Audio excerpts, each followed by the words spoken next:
All right, everybody, welcome back to the power of leveraging story selling in your business. I am joined today by none other than Mr. Dave Kombucha Lindenbaum. The crowd goes wild. I was actually going to sing your song. I'm going to do it. His name is Dave Kombucha Lindenbaum. Insane, his brain, the loopholes that he found. Wow, Yara, that is impressive. Right? Those are my rapping skills. Do you know any more? Do you know after that one, or that's it? Something about this goes out to all my funnel hackers. Something affiliate backpackers. Oh, holy cow. That's awesome. It's like such an earworm. It totally got stuck in my head. So for those of you who don't know what I'm singing, last year, Dave spoke at Funnel Hacking Live, and he opened with the Funnel Hacking Live rap song. Like, was it the ClickFunnels rap? I don't know what it was. Just probably got a ClickFunnels shout out anthem. It was amazing. And so it's an earworm and totally got stuck in my head. So now every time I see him, I can't help but think about it. But we're here today to talk about story, and you have an abundance of stories, like a ridiculous amount of stories that just like pour out of you. And I was really, really excited to have you join us in this interview series because you, like our friend Allison Prince, are in the e-commerce space. And a lot of people tell me they're just like, well, and you're also in a princess room, which we should definitely talk about later. It's an intimate conversation, so we might as well. We'll put a pin in that and come back to it. Yes. But you guys are in the e-commerce space, and so a lot of people think like, well, I just sell a widget, I sell a product, like I sell a thing, like there's no story here. And so I kind of wanted to bring you and your like brilliant creative mind in here so that you can really tell people like there are stories about everything. Yeah, for sure. And I didn't know that there was another way. So like when I got started, because I've been in the online world for so long, like this is we get kombucha as our the first brand. I think it's probably makes the most sense to just specifically talk about that, because that really was birthed, if you will, as through my own personal experiences and wanting to just share it. Mm-hmm. Which is really what storytelling is a lot of, right? Yeah. Sharing. And this is before like Amazon, being able to sell on Amazon was a thing. And the idea of like drop shipping and like that whole e-commerce world didn't really exist. So I didn't even know about it. Like it wasn't because I was intentional. A lot of this stuff I just kind of stumbled upon. So it's so amazing. Like someone like yourself has actually now noticed it, like a glaring thing, because like, being able to, we're so close to the painting, we don't always see the picture, and actually being now intentional about it. But yeah, I got started because I had an amazing hero's journey. I was on for those that kind of give a little bit of backstory. Yeah, oh for sure. Tell us who you are, man. Oh yeah. So I'm I do lots of stuff now, but when I first started, I had two loves. I had a love of internet marketing and entrepreneurship, and I wanted to learn that. And I wanted to learn by doing. So my background is in finance and business and yada, yada. But rather than go back to get an MBA, I figured I could spend a fraction of that, both money and time, and just learn as I was doing, so to speak. And so I just needed something to sell. And at the same time, I had this passion for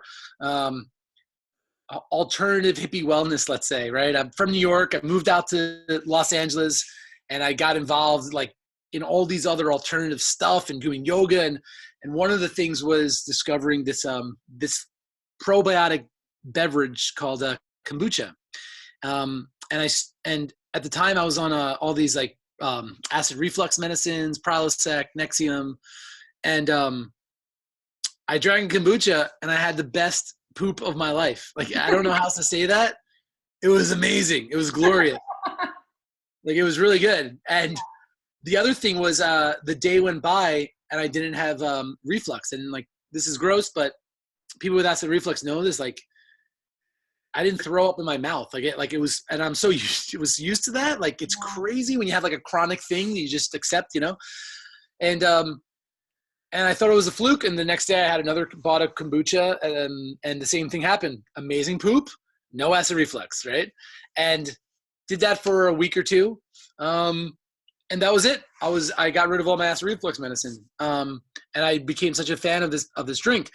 this is where the hero's journey comes. And this is what's so cool about like real story selling. It's like, you don't really need to change that much. You just need to remember the thing that you didn't think was so important is actually really important. Oh Like, my gosh, that's so true. It's like the tiniest thing. yes, and we've even worked together, and you have a gift of magnifying in on something and finding the gold, so to speak.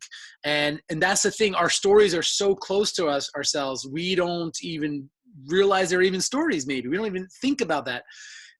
Anyway, going back to this, so I solved the problem, but I created a new problem, and that's usually what a lot of times a hero's journey. So I solved my acid reflux problem with this awesome probiotic, all natural, fermented, hippy dippy drink called It's like kombucha. mushroom water, isn't it? Yeah, well, it's not technically a mushroom. Like, it looks like a mushroom. The SCOBY to ferment it, to brew it, but it's a tea that is naturally fermented with this thing called a SCOBY, which is an acronym for a symbiotic culture of bacteria and yeast. Sounds lovely, right? But yeah, but they have, like, if you ever made your own wine or had authentic sourdough bread, they all come from like a mother, a starter or something. Yeah. And most cultures have a probiotic type of food in their culture, like whether it's kimchi, whether it's pickled ginger, whether it's sauerkraut in Eastern Europe. And America, the United States, we started losing that. And so just a resurgence of like probiotic foods versus just taking a supplement can have a dramatic effect on your body. And so for me, it was the digestion, acid reflux. For other people, it's weight loss or skin or something like that. It's just letting your liver have a little bit of a break and all that fun stuff. And so, but the problem was, like, I solved my acid reflux problem, but then I created a new problem. These things were like $6 a pop at Whole Foods. Right. And this is so interesting about our healthcare system. Even though these prescription drugs I was on were like $500 a month, because I was paying like $500 a month in insurance, I was getting it for $10. And it was so crazy. Like, I could say it because it's me. I found what I believed was a cure for my acid reflux. And yet my healthcare insurance company that I was paying hundreds of dollars a month for the insurance wasn't covering it. Right. Like, I actually tried. I was like, hey, like, can you imagine, like, me calling, hey, listen, I really appreciate all the prescription drugs. That's probably making my penis like much more limp in the future. That is probably going to cause bloating in my skin, whatever. But it's costing you guys $500 a month to pay it. And I have a $10, $30 copay. Like, I was on 3 things, so like 10, 10, 10. Anyway, you can just give me like $100, covering. Credit. Yeah. And they're like, go fudge yourself, right? So I didn't get anywhere with that. And then I had to find a better way, which is true. And I started learning that you could make it. And it was through the passion of, like, because I originally went into kombucha to help with my acid reflux. And then this idea of making it I had so much more, I felt empowered, like, I didn't think I could ever do this. Like, I failed. I didn't like science class. I'm not, like, the idea that I could do this actually led to the belief that I could start a business. And so it was really cool timing. And through the years and through the story of that, it's pretty cool because I got to kind of like share my journey. And remember, at the time, I didn't know what I was doing, but I just wanted to share. And YouTube was just pretty much came out. And this is the power of sharing your story. And I guess the thing I want to, like, you got to start no matter what, because I will tell you, I'm a different person than I was back then. I don't make kombucha as much as I used to. Why? Well, because I got 2 small girls. Either that or I got a pink tent fetish. I need to, focus on that. But like, and I'm in a different place in my life that, for me, the convenience of buying my own kombucha is I get my empowerment of doing other things today. and I have multiple businesses now in the coaching, so I'm not as, but there was a time in my life that I was, and I'm so grateful for that. And when people are today are discovering videos I made 8 years ago, to them, does that make sense? It's like I'm getting to live vicariously through them. And even though that video was made 8 years ago, to the person watching it now, it's as if I made it today. Exactly. Like I always use this analogy, like if you never heard of the Beatles before, and I gave you Abbey Road or like Rubber Soul or the White Album or whatever, and you listen to it, it's as if they're playing for you today. Dude, it's so crazy that you just said that, because I just finished a book by Stephen King, and he's talking about, it's on writing, right? Like that's what the book is called. And one of the pieces that he says, he's like, people always ask me what writing is. And he's like, it's like telepathy. And he's like, you may laugh. He's like, but he wrote that book in like 1999. And here I am in 2019, right? He's just like, I don't know how many years are going to have passed by the time you read this. He's like, but in this moment, I'm having a conversation with you. And we're surpassing like time, distance, everything. And I was like my mind just like blew open. I was like, this is amazing. It's the exact same thing you're saying though. 100%. And especially if it's good. Oh, that's a great thing. Right. So good storytelling is really timeless. Yeah. You know? Yeah. So yeah, I mean, but the big thing would be,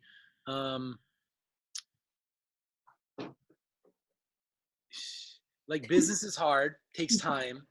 And so if you're going to do something, especially if it's your first business, do something that excites you, that like you are so amped about.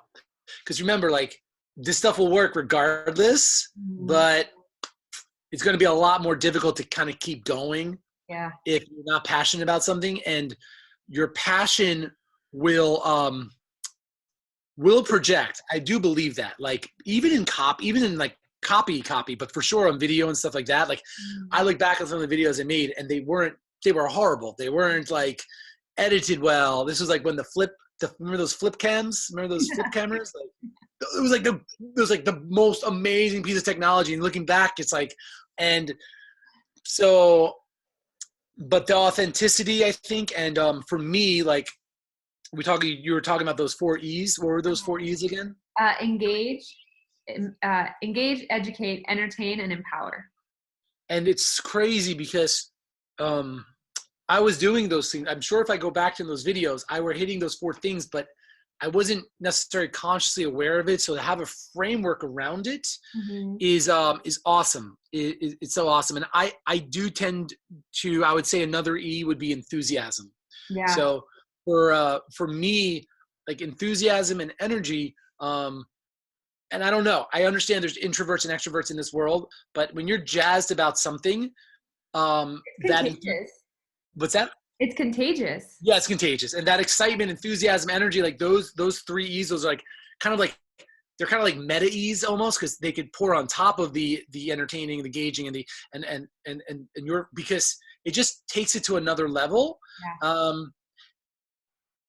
And it's funny, I know I'm pretty like, engaging, outgoing person, but I did not know, like I'm looking back on videos that people are still commenting on that I did 8 years ago.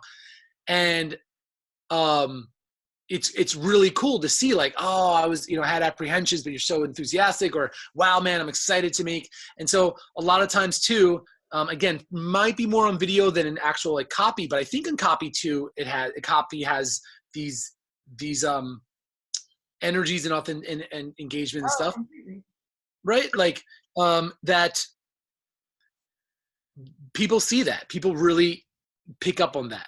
I think it's it's interesting, because I was going to ask you, like, how does that make you feel? Like when you see the feedback left on those videos and you're like, oh, it's super cool, but it's like, but that's a piece of you that you like put out into the world, right? Like you were just like, hey man, like I found this, this drink that allowed me to like get off of these medications that were probably gonna hurt me in the long run. And I'm so excited about the result that it's produced in my life that like I can't help but tell you about it, regardless of like what I look like, how I sound, what you think of me, like if I'm doing it the right way or the wrong way. And I think that the good feeling that you have 8 years later now, that like you're still looking back at like past Dave going like, man, that was awesome that you did that, you know, even though all of these things, like you're still impacting people's lives today because of that one video.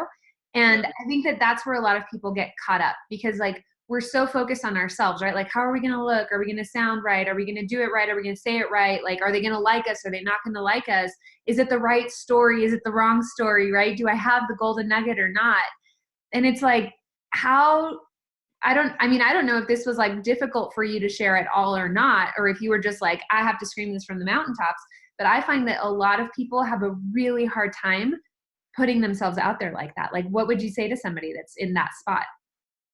So, the first thing I'd say is, and I mentioned it, but I want to really I want to give it a little bit more time on it because there might be people struggling with some imposter syndrome. Mm-hmm. I know I struggle because you asked me like, how do I feel looking back on people still commenting now? And Mm-hmm. I had a hard time coming to terms that I no longer am as passionate about making my own kombucha because of just where my focus is. And I was like, well, how could I be, still promoting this and not, and what really helped myself. And so if somebody's like watching this and maybe they have a list and the reason why they stopped emailing that list was they kind of lost touch or they shifted their focus, is as long as there was a time in your life that you were that, don't deprive somebody who's also has a time in their life today. And so we tipped on this, that story, it's timeless. Yeah. And I needed to really get out of my own way with that because I was like, well, people, it's like, again, That's my alarm reminding me to eat. oh, that's awesome. Like, forget it. Like, imagine, like, this gets a little metaphysical, but like, imagine you, like, I would want, if there was like a parallel universe, I would have wanted to see a guy like me being on YouTube when I was exposed to kombucha and went to Google it, even if it was 8 years later, because it's new to me. And I saw somebody being enthusiastic because in the time it was true. And now what the truth is, I get to live vicariously and continue to, help others at this, where they're at in their life with this product, with this idea of empowering by participating in your health, right? It could have easily been growing your own wheatgrass, which I have some videos on as well. Like, like, I'm a big fan of like, the things we spend our time and focus, like time with your children, right? Like there's only so much time and focus and energy we could give. And so by participating more in that thing, we tend to appreciate that thing, take more ownership of that thing, and so on and so forth. So that's my first thing. Okay. Then what would I tell somebody in terms of what, like waiting and like not like waiting, like pulling the trigger and just, like doing it. Yeah. So you'll never, I mean, like, here's the thing. I would tell what everybody would say, just do it, blah, blah. I'm trying to think though, what I could say to get that person. Cause if, again, roles reverse, if I was just watching a video of myself and the person's like, just do it, you got regrets. Like, I'd be like, easy for you to say, man. Yeah. So,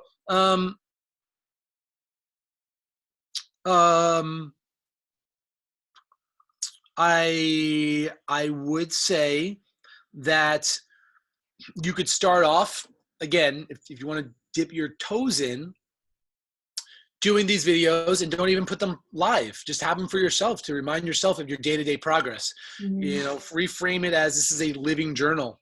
The next thing I would say would be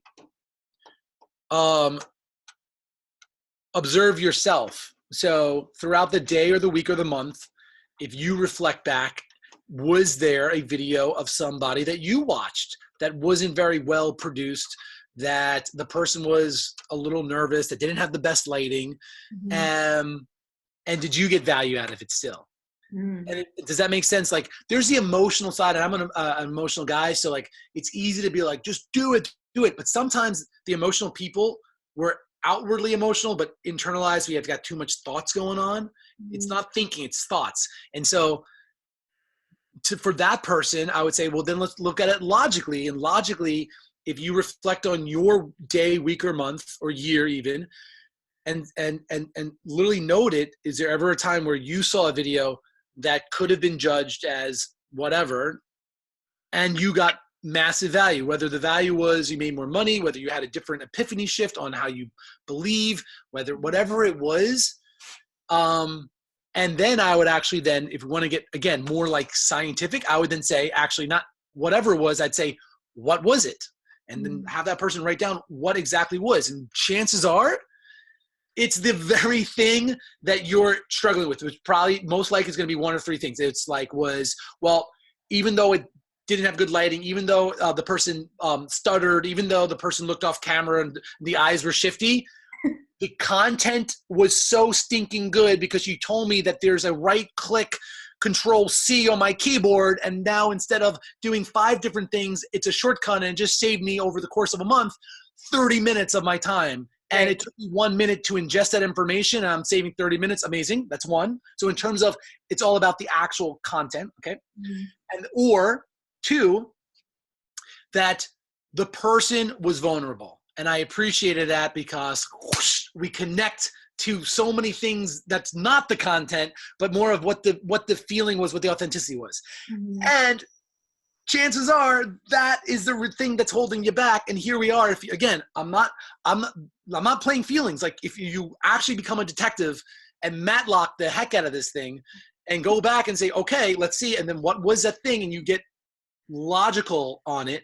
Which is crazy because usually the emotional people, we think we have to say, go, believe in yourself. Sometimes and you look at every freaking quote. Yeah, like go watch the motivational videos and then do it, right? Yeah, and that's cool. But let's go out the other way as somebody who's a feeler person. And sometimes we actually need to be logical then too, to offset our feeling whatever and get crystal clear, get like tangible, not just these big anomalies. Oh, I can't, or nothing works. It's like, well, what was it about that video? And it's probably one of those 2 things: content, really good content despite the production, or the person was authentic as fudge and you had a connection. And content and connection. Ooh, that's a good I don't know. Put that in your pocket. Yeah, content and connection. Those 2 things, every time you're having second thoughts about doing a video, challenge yourself and say, am I going to be authentic? And do I have good content that somebody could use? And the content, though, I almost feel is more subjective. So that where you get slippery slope, because you might not think it's good content, but somebody else is. So let's just stick to the authentic thing. Can I be authentic? And authentic, and then the trick about being authentic is saying what's ever popping into your head. So like if you're doing a video and saying like, hey guys, what's up? All right, it's a little weird. It's my first video. I actually am not 100% sure what to do. I was going to do a teleprompter app thingy, but I thought that would look even like more fake because then I'd be reading the thing. But now I wish I did because now I don't know what to. Oh, that's right. Oh, yeah. Okay, yeah. My yoga poses. So I went to this yoga class and then just go right into it. Like, and it's cool. Like people, right? Like, what's your experience with that? Oh no, I totally agree. I think for me, I remember videos like when I first started making videos online, and I was like, okay, and I'd like pump myself up, and I was like, okay, hey everybody, it's me, and I would like say stuff, and then I would like immediately watch it back because this was before Facebook Live, and I'd immediately watch it back, and I was like, that's awful. That's awful. That's awful. Like I recorded videos for close to 90 days, and I deleted all of them because I was so wrapped up in my head about how I looked and what I said, all the things that you're talking about. And I actually, that's when I really discovered that like my preferred method of communication, I've always been a writer. That's like, I journaled, I've written all these things. But when I was having such a difficult time with video was when I was like, why don't I just write what I have to say? Because then I can look at it, I can edit it, I can make sure that it says what I want it to say. Because that was one of my fears with video, was that if I said something or if I misspoke, that it was out there forever and I couldn't do anything about it, right? That was like the gripping fear for me. And I think writing really solved that for me, because I was like, I can write something and it can be super emotionally charged, it can be super vulnerable, it can be super instructive or whatever, and I can step away from it and come back and see if I still want to put that out into the world, right? So that was kind of the saving grace for me. I think for me, where I encounter what you're talking about though is stage. right? Like, I'm just like, holy crap, that's a lot of people. Like, I'm great one-on-one, I'm great in a small group, but I was like, especially Funnel Hacking Live, I was like, holy crap, like that's 4,500 people. Like, what do I do? Like, how do I overcome the like shaking in my body, right? And I think that I eventually just got to the place where I was like, I get to have a conversation with all of these people. Like, I don't like talking at people. I'd much rather have a conversation with people. And so I think now when I get on stage, I'm just like, hey man, like, let me get my bearings. Like, I'm here, you're there. Like, we're going to be cool. I'm just going to talk this out really quick, take a deep breath, and then we go. Right. And it's being real. It's like, I'm not here pretending that I'm like this polished speaker that has done this 100 million times. Like, I'm just a person who happens to be really good at 4 or 5 things, and this happens to be one of them, right? Like, if you look at everything else, it's a hot mess. But I'm really, really skilled in like 3 or 4 things. So yeah, I totally agree with you. I want to go back to something that you said, because I think it's super relevant, and I know that it's happened for me. And that is like, what do you do when the story changes? Right? Because like when I started my online business, I was talking about my divorce, and I was talking about relationship coaching, right? And as I went through my own evolution and my own personal development, like I literally went from my business was called X Factor. Right? First it was just me coaching, and then it was like X Factor, and then it was like conscious co-parenting, and then it was life on purpose, and then it was like all of these things, but they were my steps. What was X Factor? X Factor was like being able to get along with your ex. Oh, I love it. It does sound like an infomercial, like sex, like pheromone or something. Yeah, Pheromones? no, I was just Is that what they're called? Pheromones? pheromones.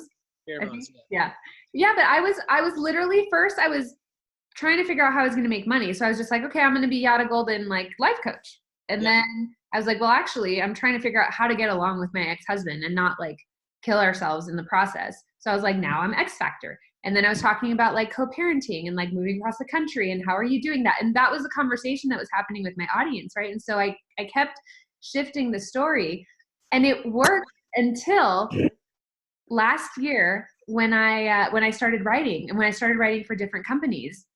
And when Jamie in MIG asked me to write for her, I was like, yeah, I'm all about it. I love this. It's amazing. And then I looked at my coaching business and I was like, I don't know how to marry these two. Like, they're so different. And when people would ask me like, what do you do? And how did you get started?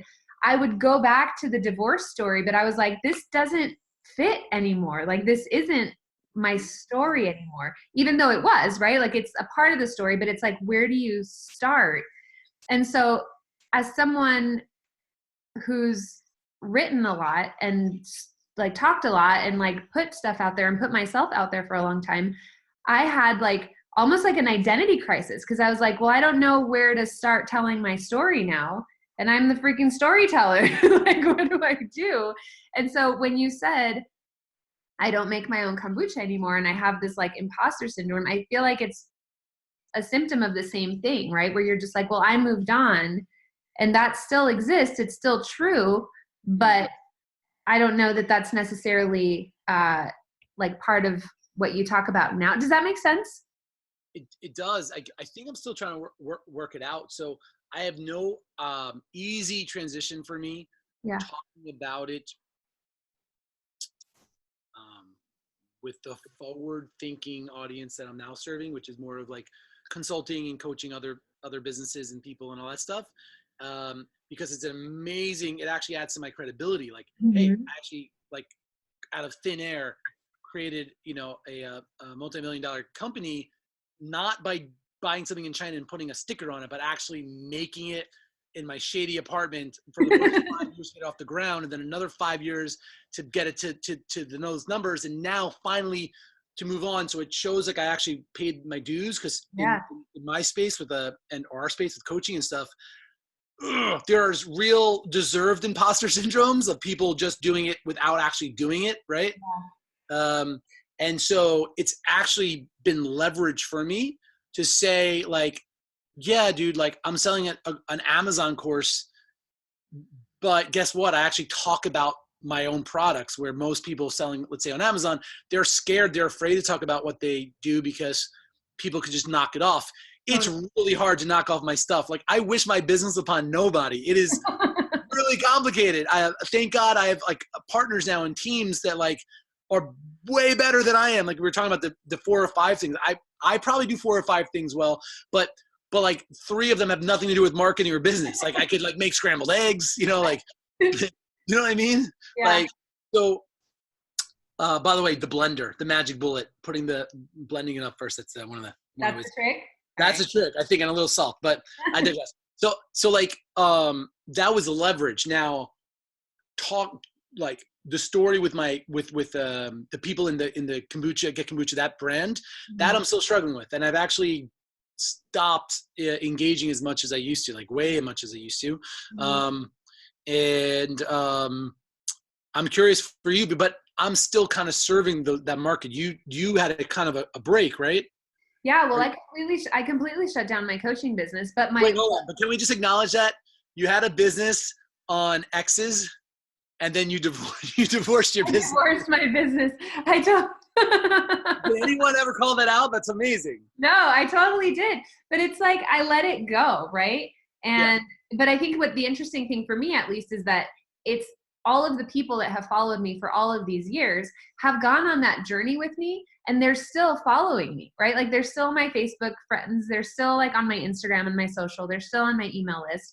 And simply that what's happened is that the conversation has shifted and the conversation has changed, and it's relevant to some of them. It's not relevant to others, but they stick around because of the stories and because of the relationship that we've built.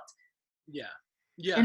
And so it's interesting. At a certain point, I would be curious to see, even with your kombucha people, that it doesn't matter that you do it or not anymore, because you were the procuring cause of them finding this thing, and that relationship capital that you have with them is probably so strong that you could be like, hey man, like, I am so glad that you found kombucha and that it's like fixing your shit for you. I don't make it for myself anymore, but there's this dude right here who's like an expert at it now, and like, just insert somebody that has that, or maybe even like bring someone up from the community, right? Like, there's so many ways that you could approach that, where it's like, this was my baby and it still is, but I'm just not in that spot anymore. Yeah. It's funny. That's where we're at right now. Finding we call them brand badassadors instead of ambassadors. How great is that name? I love it. So we're finding some badassadors, and but it is a challenge. And our mentor, I think, is also going through that challenge, or it's like, when you're so branded to your business, it's a double-edged sword, because it is an unfair advantage in the beginning, or it's a very fair advantage. But in terms of, it's your unique SO, like everyone talks about your unique selling prop, like you are you're unique. Like, so that's why you're branding yourself. And then anything you sell is associated with yourself. But as your business matures, thinking about what you're saying of how do you kind of pass the baton, do you create a cartoon character so that the cartoons never die? Mickey Mouse looks as good as it probably looks better today than he did in the 50s, right? Yeah. So that's one way people use like logos and cartoons to replace it. But I think, though, if you do it with an open heart, and as you're suggesting, it doesn't have to like be like the redheaded stepchild that you don't talk about anymore. You acknowledge it, but it is who you are, or who part of allowing you to be who you are today. So it's just the amount of weight that you talk about it probably becomes less, because that's not the focus, but it's acknowledged. Yeah. I don't know what's happening. I think it means it's time. Right. So it's a beep for the eating, and it's the barking for the interview. Yeah. Well, there's like all kinds of stuff going on at my house right now. I don't know what's happening. I want to give 2 pieces of gold, though, just actionable advice for people, especially in the e-com space. So like there is the belief system, and I think like we got that under wraps. But in terms of like actual tactical things that you can do, and you can do it even if you're not in e-com. I don't know why I said I did e-com because I'm thinking about e-com, but just go to good old Google, right? Type something in, and then see all, like how Google like says, if you type in the word, I don't know, if you're selling a pasta maker, right? Like it like autofills it for you? That's right. Yep. And then, gosh, I might have thrown it out one time. Let me see if I have it. This is I love that we get to see Minnie Mouse. Yes. So this is from like years ago. This is what I did. I made index cards. I can't believe this is so cool. And this is apparently video number 15, right? The best kombucha recipe for 1 gallon. Wow. 1 gallon recipe. I have all of these things. And what I did was, look at this. Each card, I went over to my buddy's house in one afternoon. Actually, it was 2 afternoons. It was a weekend. So it was a Saturday and Sunday job. I'd hold up the card so he saw what the title card was. Sometimes I'd have notes on it. So this is, I'm targeting the keyword kombucha culture, and I have some notes, right?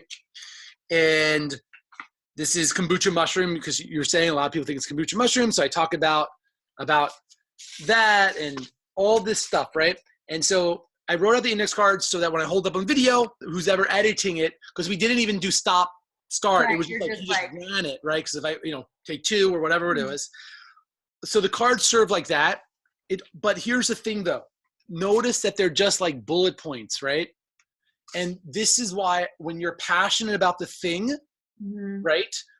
You can do something. I can't believe, like, you ever seen politicians, when somebody asks the politician a question, somehow they kind of address it right, but then they end up just talking about something that was kind of canned, but the thing that was canned is the thing that they actually are passionate or know or trained or rehearsed about. Yeah. And so they speak about it not like a robot. They still have that authenticity, but it's authenticity over something that wasn't the direct question, right? Yeah. So doing this method, you're going to get the SEO, right? Because there's SEO, but then there's humans, right? Like human beings. And that's where the story selling. So that's where story selling could kind of meet search engine algorithms and things like that. Yeah. And if you batch this, and I know Peng, my buddy, our buddy Peng talks about this, like, I was doing this 10 years ago. Batching content, making it on YouTube, right-clicking to save the audio, making that into the podcast. They didn't have rev.com back then, but they had Fiverr and Freelancer, and then sending that person to type it up, making the blog post, so the whole deal like that. But this is just one way where you could, where you make sure you get the kind of the keyword in your title, and you could talk about it. Like, all right, in today's video, we're going to be talking about the kombucha mother mushroom and what that means to you, or what, you know what I mean? And then you have a few bullet points, and then you just riff off of it, because if you're into the thing that you're into, yeah. Oh, I love that. Yeah, so for sure, thank you.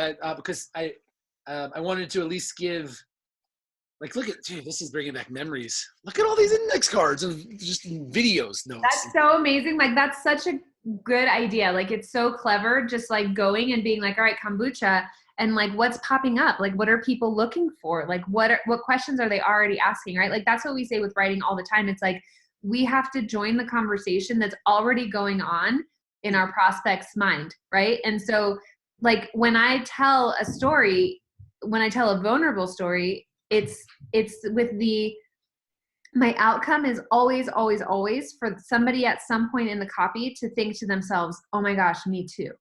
Yeah. I've felt like that before. I've gone through that before. I've thought that before, because that's where the connection will happen, right? And that's where they'll be like, holy crap, like, that's what I've been thinking about. That's how I've been feeling. She has an answer to it. She's already on the other side of it. Let me, like, I want a piece of that, right?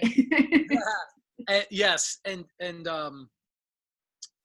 to go back to your original question about, like, what would you tell somebody, just to go. Well, the nice thing about batching content is, happily married, I lucked out. Yara knows my wife. I hit the jackpot, right? And I was never in this space, but I have some friends that were in the pickup space, whatever, either like marketing it, right, as an entrepreneur, or signed up to pick up. Right. And what is fascinating though, one of the methods is to hit on 50 girls in a day. So you just get over yourself, because after 2 or 3, it's just like, boom, let's go, let's go.